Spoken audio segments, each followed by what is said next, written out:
Hello, hello, hello. Thank you so much for joining me here today. I am recording this in spring, and it is about that time when kids have transitioned to summer. Teachers have closed up their classrooms and homework spaces are no longer being utilized for homework. But it's a great time to reimagine learning environments for the next academic year. Today, we're going to talk about what changes we can make in a child's learning environment to ensure that the brain is in readiness stage for learning. My guest is Lindsay Astor Grant. She's a licensed pediatric occupational therapist and owner of Learning Redesigned.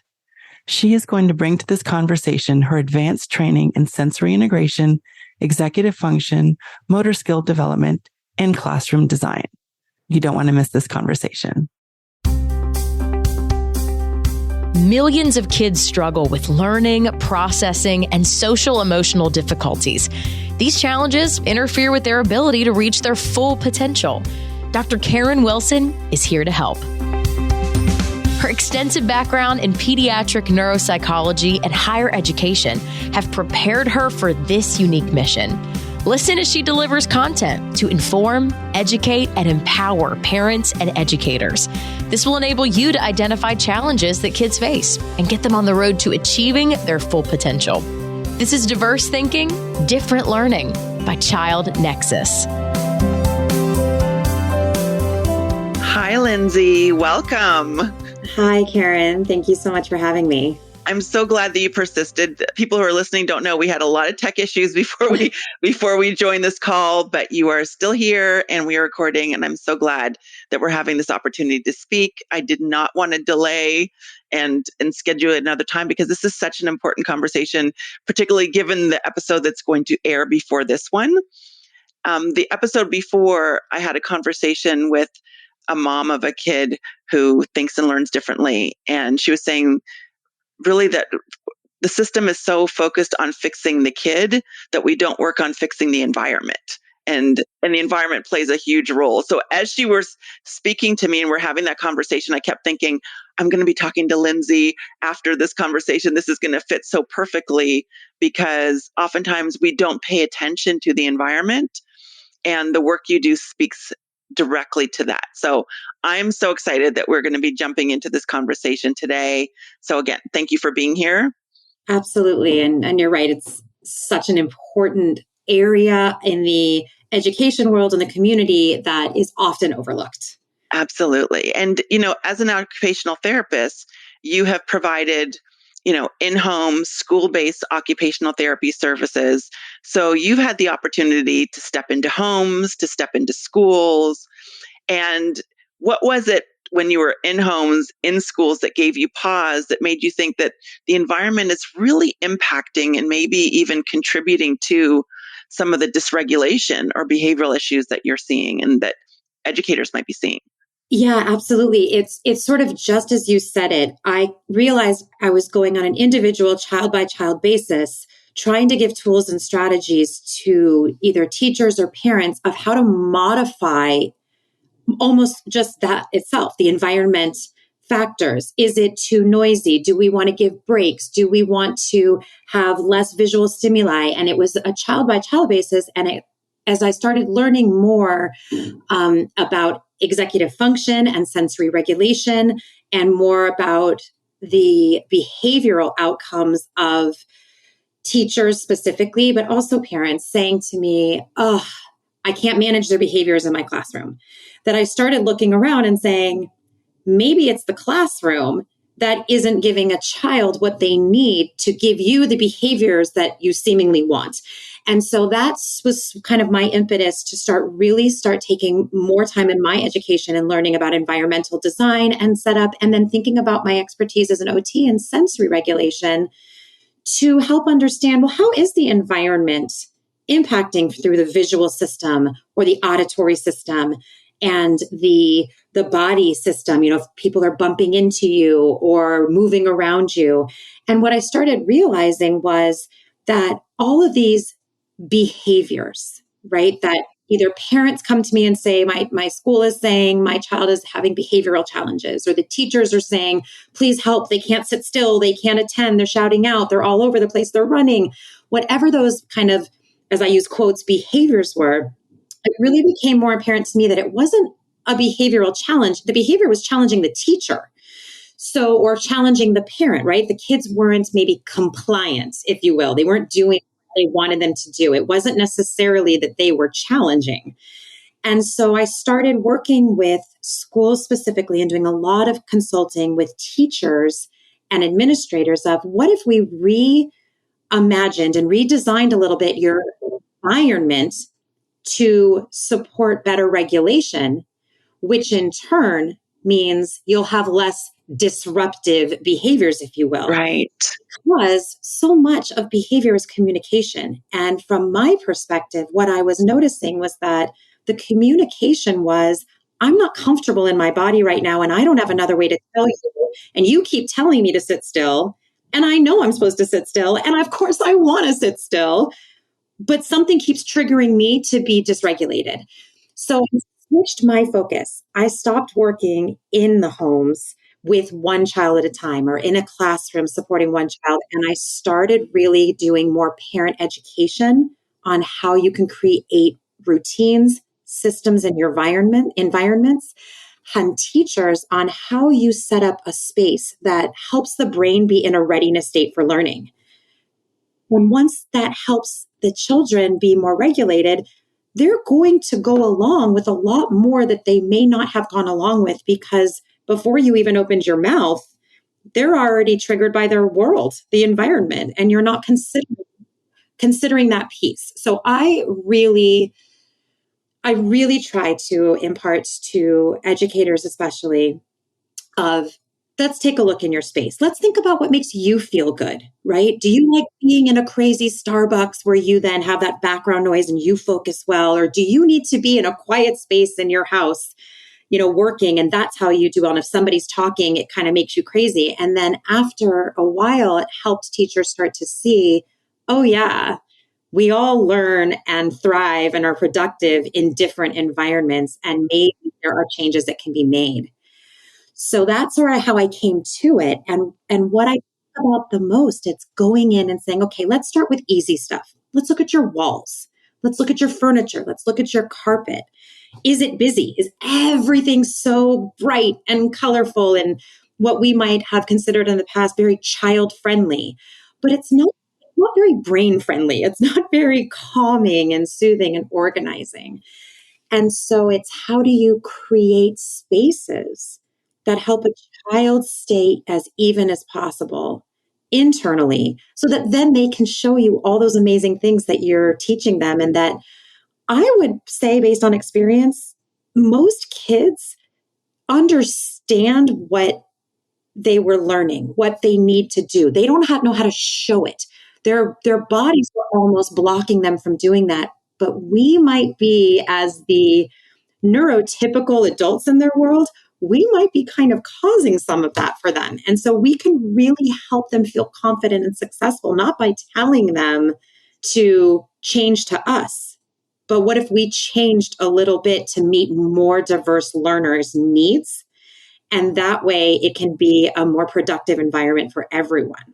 Absolutely. And I can't wait to talk about what that learning environment could look like. I love the reimagining what that space can look like. For people listening who may not understand how sensory issues can impact behavior, that link, which I think is really important, because oftentimes there's a hyper focus on the behavior.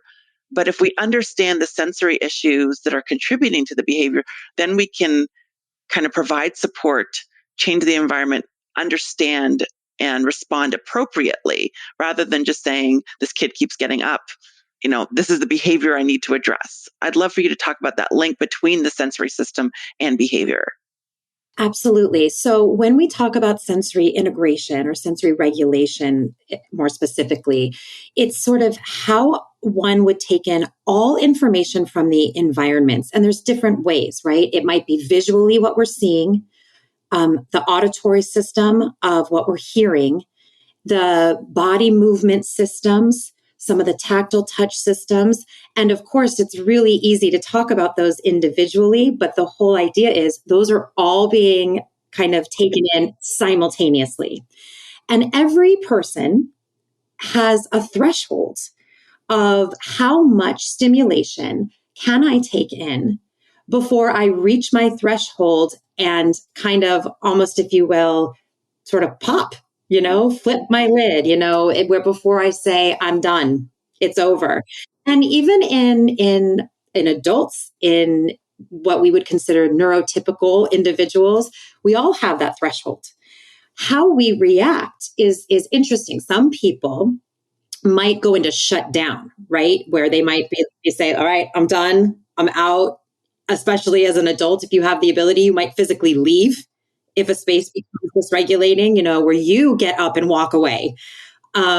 Or you might say, this is kind of getting me amped and feeling really kind of agitated or overexcited. And then you might be shouting more, or you might be, moving more, kind of fidgety more. And it's almost if you could imagine drinking too much coffee and that kind of fidgety feeling. And the brain is responding.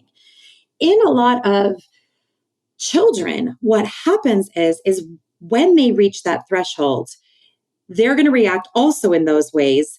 However, they don't get a lot of choice, right? So, whereas I might say, I just walked into a nightclub and there's bright lights flashing and the music is moving and all the people around it, I can't handle this and I'm going to walk out. A child isn't allowed to just walk out of their classroom, right? But that might be why they just popped up and started to move. Or it might be a link where I'm on the opposite end. So I'm not getting enough input to kind of rev my engine to help me stay regulated. So I'm going to try and find a way to move my body or seek out heavy pressure or those touches. I'm going to do something that's going to help me feel better in my skin to try to meet your expectations in the environment. Right. And the key with children is that when you think about sort of the cognitive, the overrides of, well, I'm in a classroom and this is how I'm supposed to behave versus I'm at a party and I'm allowed to do that. Those are very later year developmental areas of the brain, even into the ages of 20s. And so to expect them to be able to make those, well, Mrs. So-and-so, my body's feeling really overstimulated right now. And instead of that, they're not able to do that. So they're just going to try to make themselves comfortable.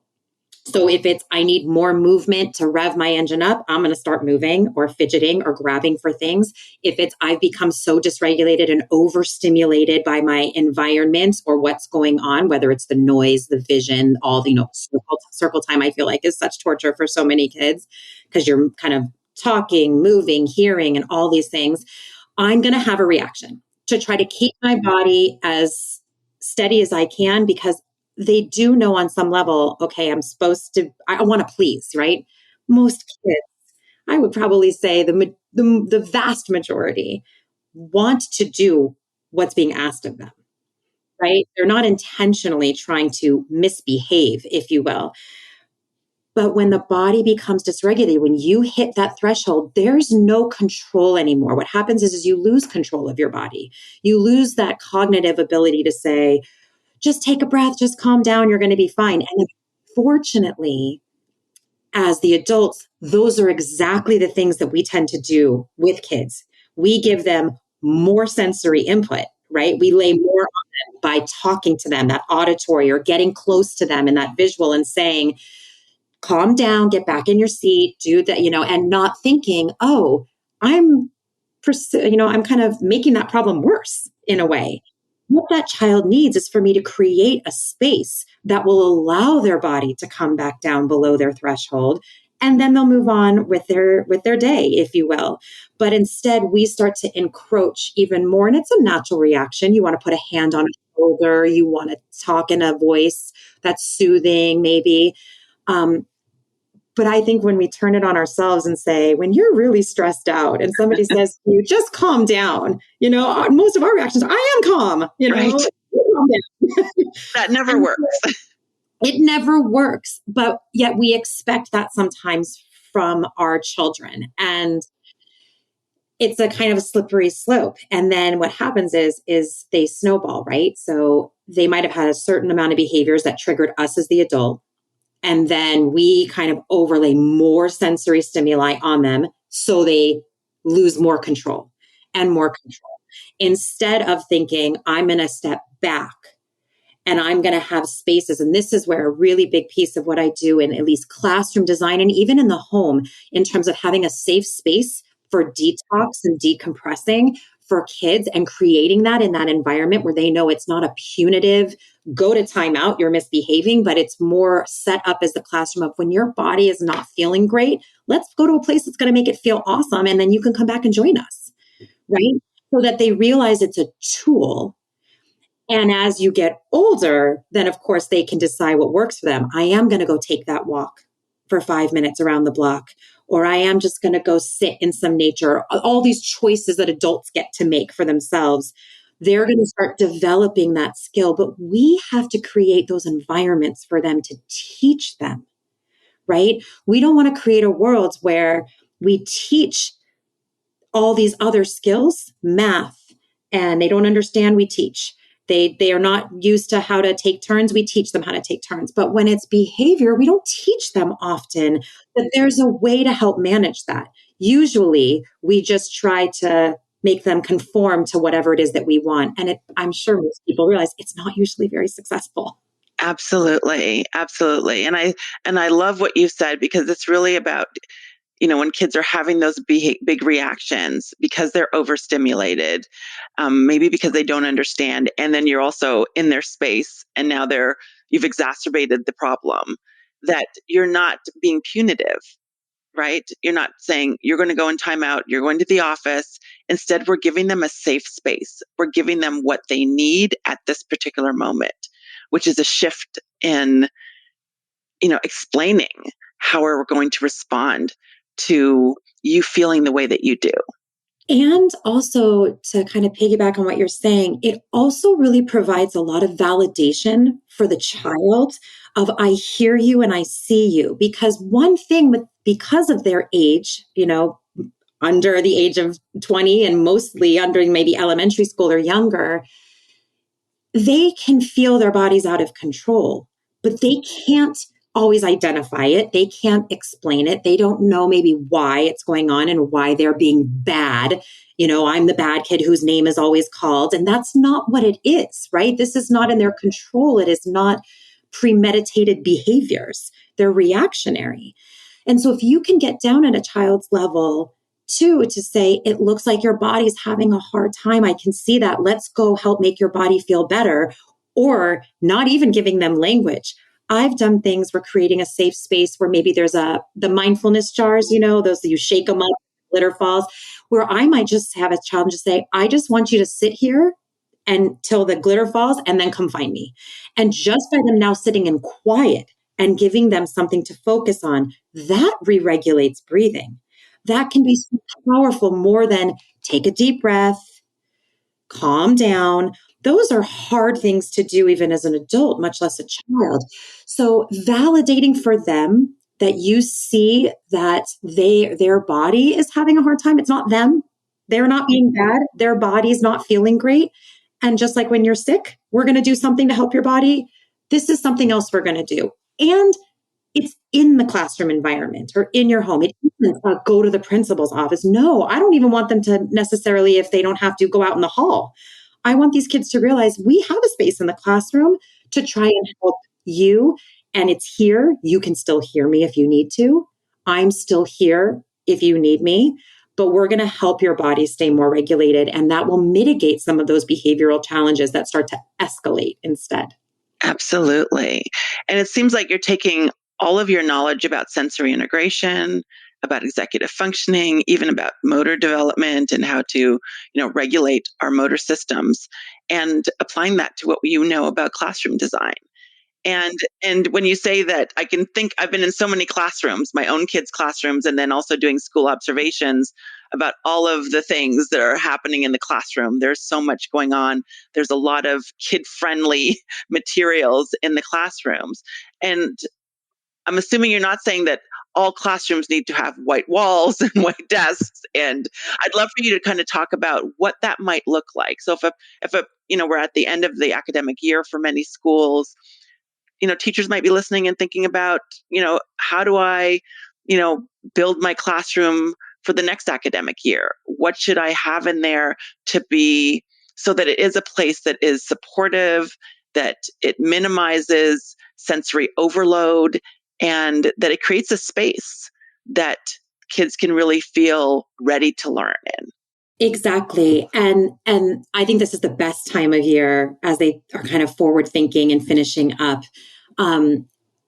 What I love, it's not white walls with white furniture. To me, that's almost also kind of, that like shocking kind of feeling.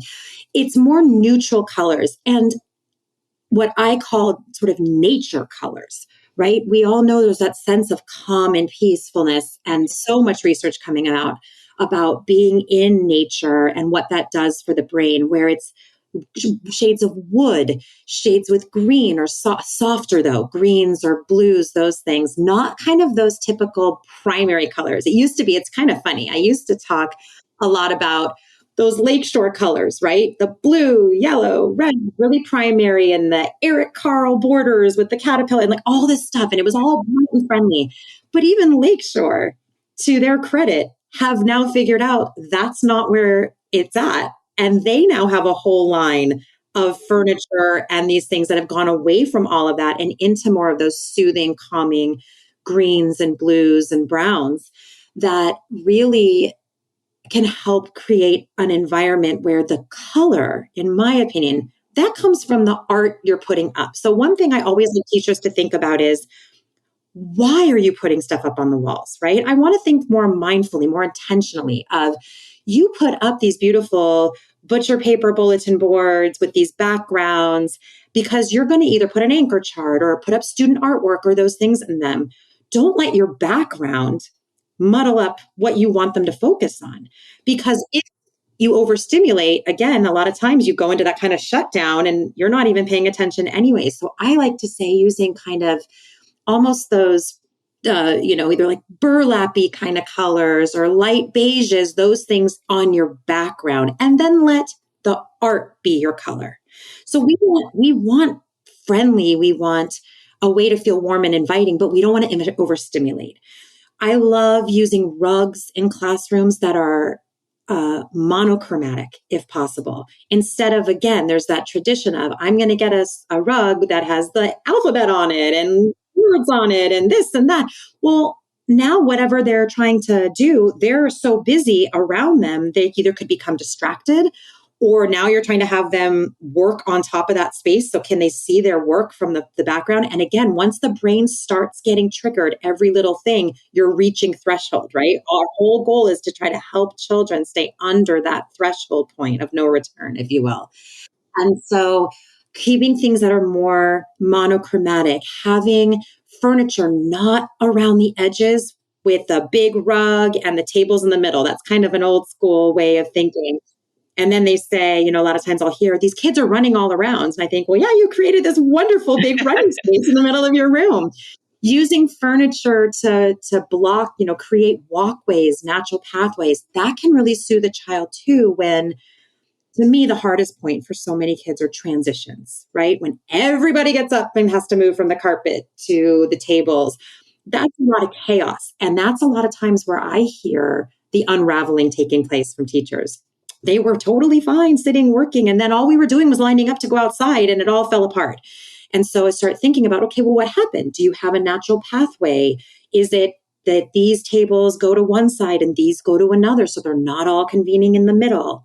Do you cut some of your classroom space using bookcases and those things to delineate, here's one area versus here's another, so that it's not wide open and just sort of a free-for-all? Because that can be really, really uncomfortable for some kids when there's so much going on around them. I love really talking with teachers about using visual schedules. And this is something that I think is a really nice thing to transition into homes as well, when you were asking about for parents. Yes. Visual schedules to me are just pure goals to helping kids organized for a variety of reasons, both from a sensory standpoint, an executive function standpoint. but having a sense of what are my expectations? Sometimes kids misbehave because, or teachers feel they're misbehaving because they didn't meet the expectation. I always ask the teacher, did the child know what the expectation was? Was it just go do your work? Or here are three things I want you to do. Here's a checklist. Do all three and then come back to me. Now they understand there's an expectation. There was multiple steps, those types of things. So sometimes, again, I feel like there's back to that old, it's just challenging you. You don't like what they're doing for a reason, but maybe it's not a misbehavior. Maybe it was unclear of an expectation. Visual tools are wonderful for that.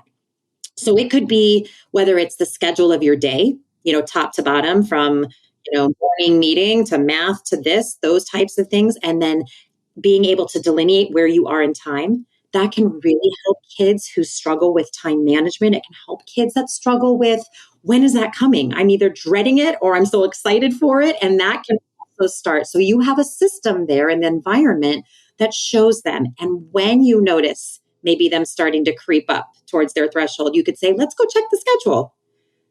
I can see that. I can see you're a little worried about when we're getting to this. Let's go figure it out. Let's look together. And they have that tool for them. Checklists of what you need to do. If it's an assignment and giving 3 steps. And so you have those things there. So the environmental wall space is organizing. The way the furniture is laid out is also more organizing. And then you're giving them tools on top of that help keep them organized. And that to me is the name of the game. It's working within kids in a way to meet where their learning style is and supporting as many sensory systems as you can. And visual is so nice because you take out working memory challenges. You take out maybe a repetition of auditory directions. So just more auditory input. They can look visually. And with young kids, you can do it just with photos, with pictures. And then start as school goes on, you can start pairing that language in. In the home, if I have parents say, oh, everything's fine, and then the bedtime routine is really challenging, and I might say, well, do you have a visual schedule? What are the steps?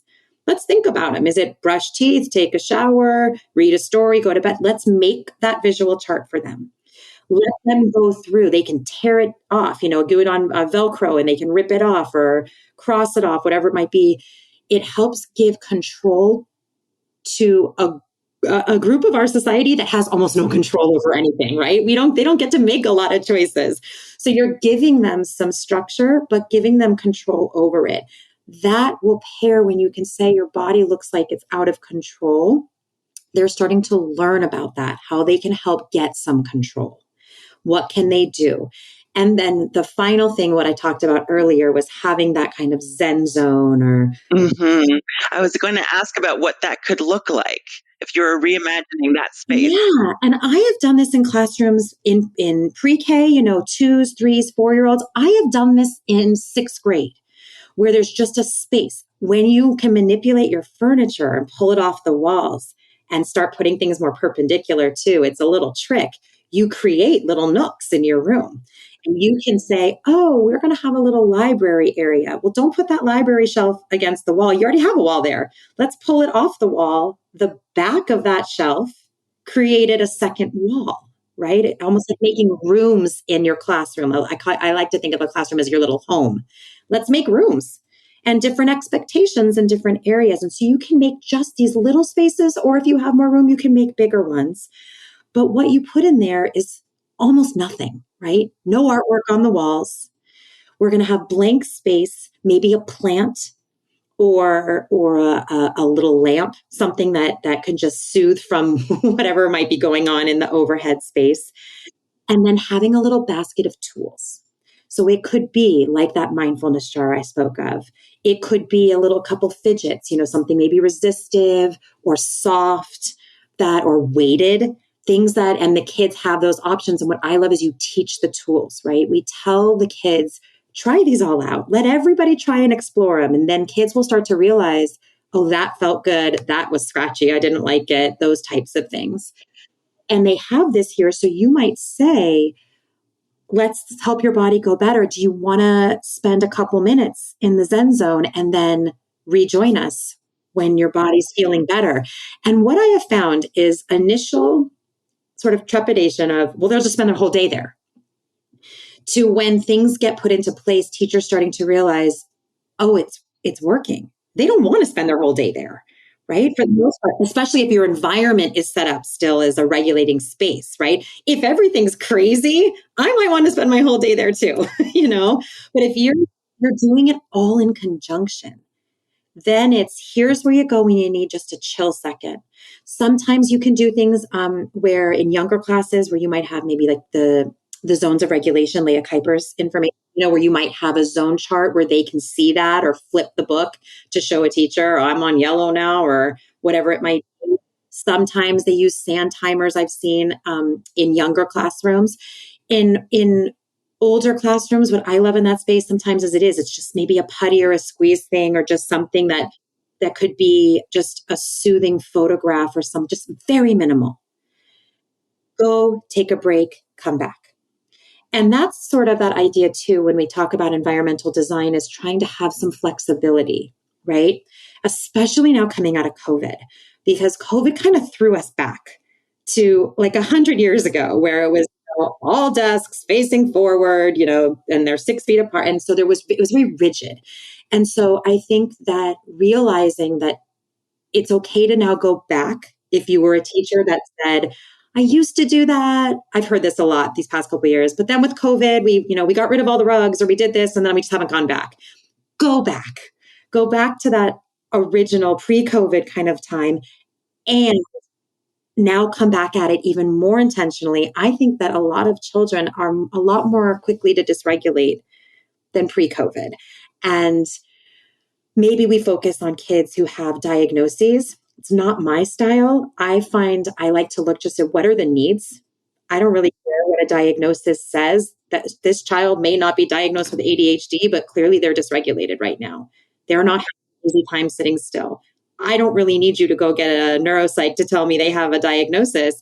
What can we do to help your environment here to support that child? And let's leave it at that, because if that's all it is, the beauty of that as well is it creates more of an accepting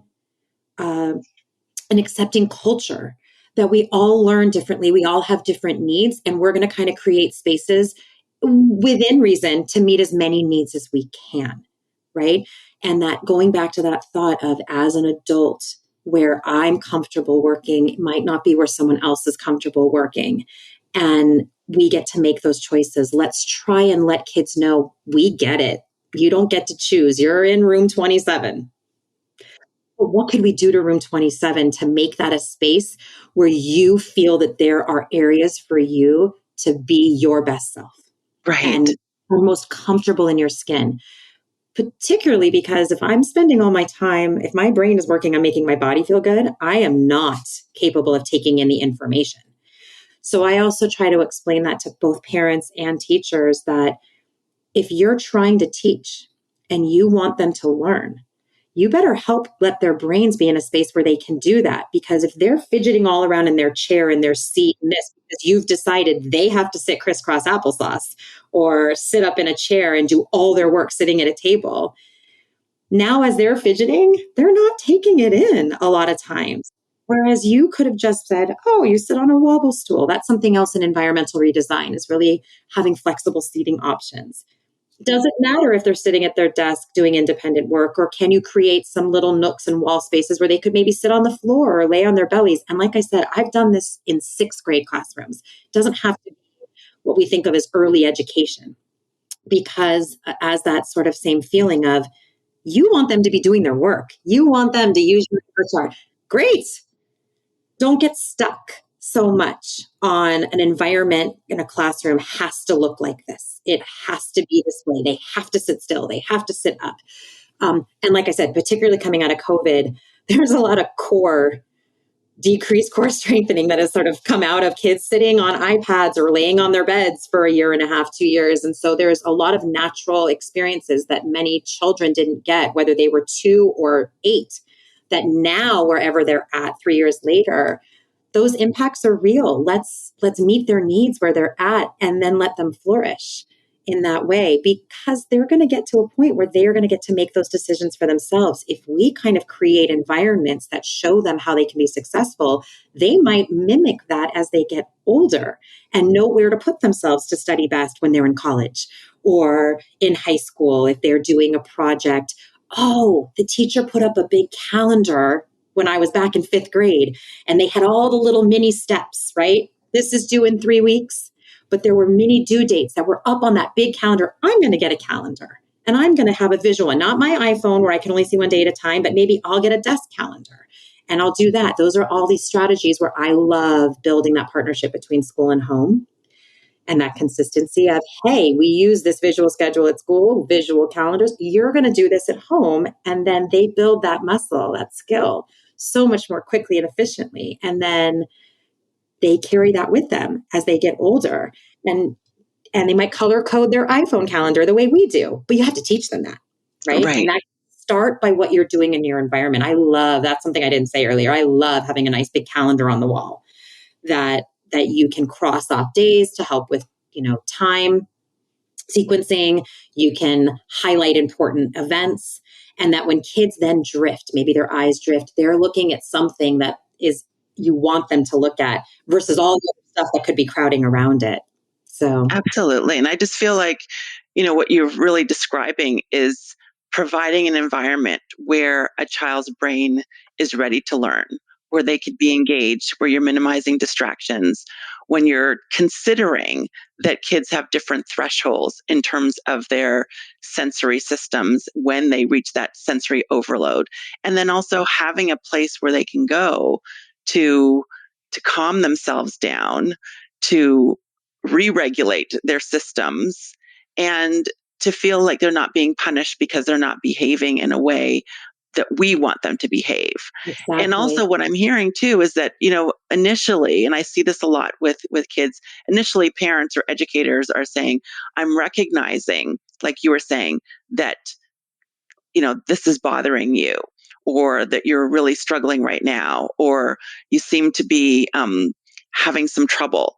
But then it actually kind of moves from you observing their overstimulation to them observing it in themselves and then making the decision that they need to move. They may not have the language to say, this is too much, I'm overstimulated, you're talking too quickly, you're talking too fast, the kids are too noisy, but they can recognize after the modeling from educators, modeling from parents, that this is too much for me. And I'm going to go into that space that you've created, and I'm going to stay in that space for as long as I need to calm myself down, and then I can re-engage with the tasks that you're asking me to do. Absolutely. And even considering, schools that I've worked with, sometimes we say this is going to be a school-wide approach. So if we start this in kindergarten and it's still there when they're in 2nd or 3rd grade, in kindergarten, we might say, I noticed that, right? They're too young to recognize it in themselves. In 1st grade, you might say it a couple more times, but then they might, now when they get to 2nd grade, because we've set up this philosophy in the school, they might know now, oh, there's my Zen zone.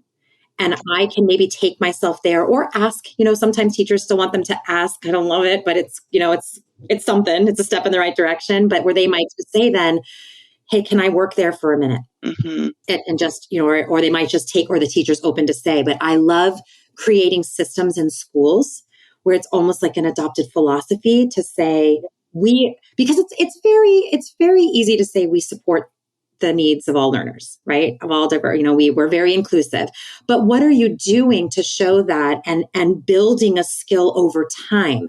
Particularly if you're a school, a K-6 or a K-8, if you can create some things that are consistent, that's really going to show modeling, stepping back, scaffolding, and then the kids kind of leave that time really aware of what works best for their brains. And they can take that with them to the next school, which hopefully in a perfect world also continues something like that. But if it doesn't, well, now they're 12, 13, 14, their cognitive ability is starting to catch up where they can say out loud, hey, it's too loud in here for me. Can I go work in the corner or outside? They have more ability where they can't really figure that stuff out cognitively at 5.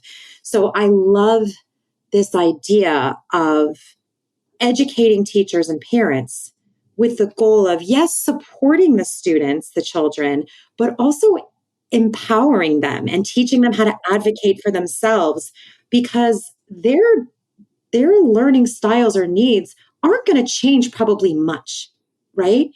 So let's help them create systems that are going to support them and teach them how to create that for themselves as they get older. And that's a huge piece for me. Yeah, and that's really a gift that we're giving them. Yeah. We're giving them the tools that they need to eventually become, these fully actualized and self-aware adults. And it starts when they're 5, when they don't have the language to identify that they're angry, that they're sad, that they're frustrated, that they're stressed, and know what to do about it because they're just behaving and responding to the feeling, to becoming these middle schoolers, these high schoolers who are aware that their environment is making them feel a certain way, and then have the cognitive ability to ask for what it is that they need, or to act in a way where they're taking care of those needs for themselves. Absolutely. And the other amazing byproduct that I have seen work time and time again is that it also creates a culture among their peer groups as well of not, I don't know that I'm someone that likes to say, oh, I accept that child, he's a little different. That's not really, I feel like that's a little bit outdated. To me, though, saying we all have different needs and we all have different learning styles and things that we like, and having kids across the board learn that. Maybe one's needs are different than the other or more intense than the other, but to say, oh, this is just our classroom. Maybe I've never gone and sat in the Zen zone or didn't need it, and that's okay. Or maybe I'm a child who isn't daily needing it, but every so often I had a crummy day and something happened on the yard and I'm not feeling great, and I know that there's a place for me too. And that's also something I try to impart to educators, because there's very much that feeling of, oh, if I give to one, I got to give it to the other. And I always say to them, I'm like, yes, let everyone try every tool in the beginning, right? Take some of those low value times in August and September when you haven't gotten so much into every minute of academics, and have them try the different tools, have them understand what it's helping the body do, why someone might like it. If a kid doesn't like something, if it's not making them feel good, they're not going to want it after the novelty of just experiencing it. But how amazing to give them an experience to say, oh, okay, not for me, but I could see how that works for you. And again, while that's maybe a subconscious understanding that can't really be verbalized at a 5, 6, 7-year-old level, it's going to support so much in the future for working collaboratively. Project-based learning, these things that kind of where our education is moving towards, hopefully sooner rather than later. I think that also just sets up a difference in culture of not individualizing needs, but showing that this is just everyone has their own thing. And here are the opportunities for you in our environment to find your thing that really resonates with you and makes you feel calm and organized and ready to learn. Yes.